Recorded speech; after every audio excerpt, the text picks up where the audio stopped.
CNT act क्या है, SPT act क्या है।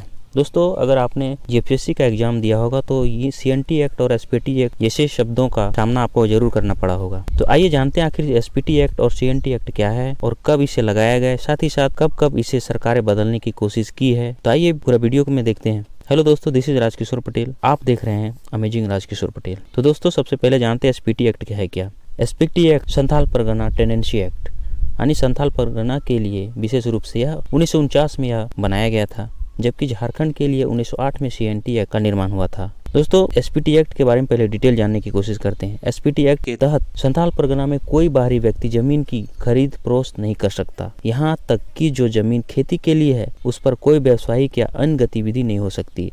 कहने का मतलब है कि संथाल परगना के क्षेत्रों में वहाँ पर कोई भी व्यक्ति उस जमीन को नहीं खरीद सकता है, ना ही वहाँ के लोग किसी को बेच सकते हैं। साथ ही साथ वो जमीन जो खेती के लिए उस पर कोई भी व्यवसायिक कार्यक्रम नहीं हो सकता है। कहने का मतलब है कि उसमें सिर्फ खेती के लिए तो वह खेती के लिए ही होगा और वह किसी वहाँ का जमीन ना ही कोई बाहर आदमी ले सकता है, ना ही वहाँ का व्यक्ति किसी को बेच सकता है।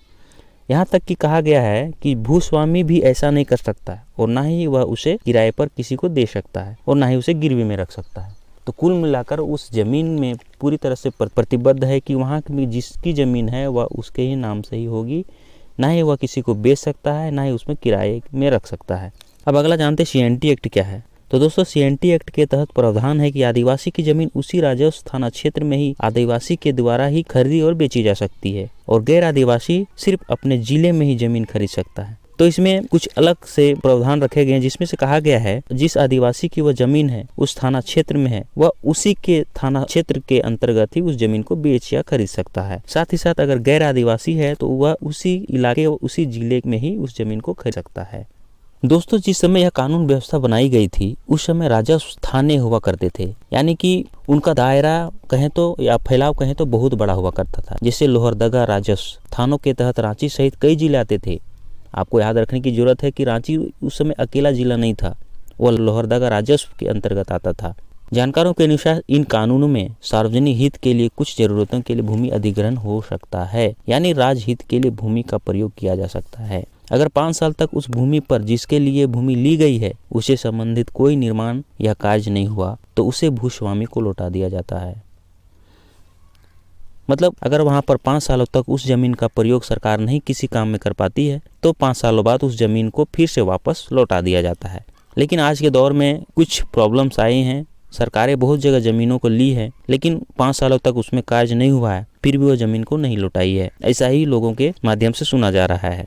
दोस्तों, एसपीटी एक्ट और सीएनटी एक्ट राज्य आदिवासियों के जीवन अस्तित्व की पहचान से जुड़ा हुआ बहुत बड़ा मुद्दा है, क्योंकि भाजपा के 2 मुख्यमंत्रियों ने इन्हें हमेशा बदलाव करने की कोशिश की थी, लेकिन विधानसभा से लेकर पूरे राज्य से इनका विरोध हुआ था और दोनों बार भाजपा सरकारों ने उसे अपना कदम वापस ले लिया था। झारखंड राज्य बनने के बाद राज्य में पहली सरकार बाबूलाल मरांडी के नेतृत्व में भाजपा की बनी थी, लेकिन मरांडी ने सीएनटी और एसपीटी एक्ट कानून से छेड़छाड़ करने से हमेशा बचते रहे हैं। शिबू सोरेन और हेमंत सोरेन ने भी सीएनटी एक्ट और एसपीटी एक्ट जैसे संवेदनशील कानून पर हमेशा बचते रहे हैं और उनको छेड़छाड़ करने की कभी कोशिश नहीं की है।